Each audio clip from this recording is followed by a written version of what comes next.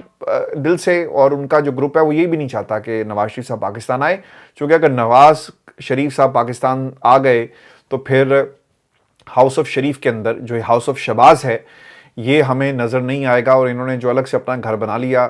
یہ گھر جو ہے ہمیشہ کے لیے ویران ہو جائے گا۔ اور یہ تو کہیں گے نا کہ جناب نواز شریف صاحب نے چوتھی بار وزیر اعظم بننا ہے، اور اب ان کی کوشش کیا ہے؟ کوشش ان کی یہ ہے جی کہ ایک تو یہ بیانات اس قسم کے دے رہے ہیں کہ نواز شریف صاحب جو ہیں وہ پاکستان نہ آئیں، اور حالات ایسے نہیں ہیں. اور میں آپ کو ایک بات یہ بھی بتا دوں کہ اب کچھ دنوں میں آپ یہ بھی دیکھیں گے، عین ممکن ہے جو حالات پیدا ہو گئے اس انسیڈنٹ کے بعد، کہ شہباز شریف صاحب دوبارہ لندن آئیں اور نواز شریف کو دوبارہ ہی حالات سے آگاہ کریں کہ بھائی جان تسی نہیں آنا کیونکہ وہاں پر حالات نہیں ہیں. اور میں آپ کو ویورز یہ بھی بتا دوں کہ اس بیانیے کے ساتھ آپ پاکستان کی عوام کو جا کر دوبارہ منا نہیں سکیں گے. آپ پچھلے 4 برسوں سے بلکہ 5 برسوں سے پاکستان کی سیاست سے آؤٹ ہیں، اور موٹر ویز کی سیاست، ایٹم بم کی سیاست، اور یہ بیانیے آپ کو اور آپ کی سیاست کو جو ہے وہ ریوائیو نہیں کر سکیں گے. اسی لیے اب یہ وہ والا پاکستان نہیں ہے جو آج سے 5 سال پہلے والا پاکستان تھا جس میں آج بھی آپ زندہ ہیں. پاکستان بدل چکا ہے، پاکستان کے حالات بدل چکے ہیں، پاکستان کے ڈائنامکس بدل چکے ہیں. پاکستان اس وقت اسٹریٹجکلی جہاں پر سٹینڈ کرتا ہے دنیا میں، جو لاسٹ جنگ ہوئی ہے یوکرین کی، اور دنیا جس طرح سے 2 بلاکس کے اندر تبدیل ہو گئی، بدل گئی، ہم کہاں پر کھڑے ہیں ہمیں کچھ معلوم نہیں ہے. امریکہ کے ساتھ ہمارے کیا تعلقات ہیں، ہماری کوئی پالیسی موجود نہیں ہے جسے ہم جو ہے فردر لے کر چل رہے ہوں. ہاں یہ ضرور یاد ہوگا لوگوں کو کہ امریکہ کو عمران خان نے ایبسولوٹلی نوٹ کہا تھا، تو اب ہم نے اس بیانیے کو کسی طرح جو ہے وہ ٹھیک کرنا ہے، اور ہم نے اینٹی عمران بیانیہ، چاہے وہ اینٹی پاکستان بیانیہ کیوں نہ بن جائے، ہم نے اب اسی بیانیے پہ چلنا ہے. پھر آپ کو یہ بھی یاد رکھنا چاہیے سعودی عرب اسرائیل کو تسلیم کرنے کی باتیں کر رہا ہے. دنیا بدل چکی ہے بھائی. امریکہ اور اس خطے کے اندر جہاں پر پاکستان جو ہے وہ موجود ہے، انڈیا کی ایک اپنی اسٹریٹجک ایک پوزیشن ہے، چائنا کہاں پر سٹینڈ کرتا ہے. دنیا بدل گئی، لیکن نواز شریف صاحب جو ہیں وہ آج بھی چوری کے بیانیے پر زندہ ہیں، اور یہ کہتے ہیں کہ اگر وہ پالیسیز جو نواز شریف نے شروع کی تھی اگر آج دوبارہ پاکستان کے اندر اگر وہ چل رہی ہوتی تو ہم کہاں سے کہاں نکل جاتے، کیونکہ ہماری پالیسیز پر کوئی اور چل رہا ہے، اور وہ دیکھیں اس وقت ایشیا کی بڑی قوتیں بن گئی ہیں. یہ سب جو ہے نا صرف ڈرامے بازی ہے، ان کی کوشش ہے، اور وہ یہ چاہتے ہیں کہ آخری دفعہ وہ وزیر اعظم ضرور بنے. اور اگر نواز شریف صاحب وزیر اعظم بن گئے نا تو پاکستان کہ جو اس وقت حالات ہیں نا ویورز، یہ 3 ٹائمز نیچے آ جائیں گے. یہ بھی یاد رکھیے گا کیونکہ ان سے یہ چیزیں کنٹرول نہیں ہونی، اور معیشت اتنی بری طرح ڈسٹرائے ہو چکی ہے کہ اب آپ کو کئی جو معیشت دان ہیں وہ چاہیے ہوں گے، اور کئی برس چاہیے ہوں گے، اور وقت چاہیے ہوگا، اور کنسسٹنسی جو ہے چاہیے ہوگی. اگر کنسسٹنسی نہیں ہوگی تو پاکستان جو ہے وہ دوبارہ سے ٹریک پر نہیں آئے گا. یہ نہیں ہو سکتا کہ 17 مہینے آپ نے ایک حکومت کو دیے، پاکستان کو ٹھیک کرنے کے بجائے وہ اپنے حالات ٹھیک کرتے رہے، اور پھر ایک اور حکومت آئے اور نواز شریف صاحب آ کر کہیں گے جی میں ٹھیک کر لوں گا. ان سے بھی نہیں ہونا. پاکستان کو ایک لانگ ٹرم جمہوریت کی ضرورت ہے. 5 سال حکومت کو ملنے چاہیے جو صرف اور صرف پاکستان کی معیشت کے لیے کام کرے، بجلی سستی ہو، پیٹرول کے پرائسز ہونی چاہیے، چونکہ آپ نے کمپیٹ کرنا ہے انٹرنیشنل مارکیٹ میں ڈالر کو نیچے لانے کے لیے. تو یہ تب تک چیزیں صحیح نہیں ہوں گی جب تک کنسسٹنسی پاکستان کی سیاست کے اندر، جمہوریت کے اندر ہمیں نظر نہیں آئے گی. ویڈیو یہ شو تھا آج کا ہمارا، آج تھوڑا سا لیٹ ہو گیا. اپنے کمنٹس بھیجیے گا، چینل کو ضرور سبسکرائب کیجیے گا. اجازت دیجیے، اللہ نے کے بعد.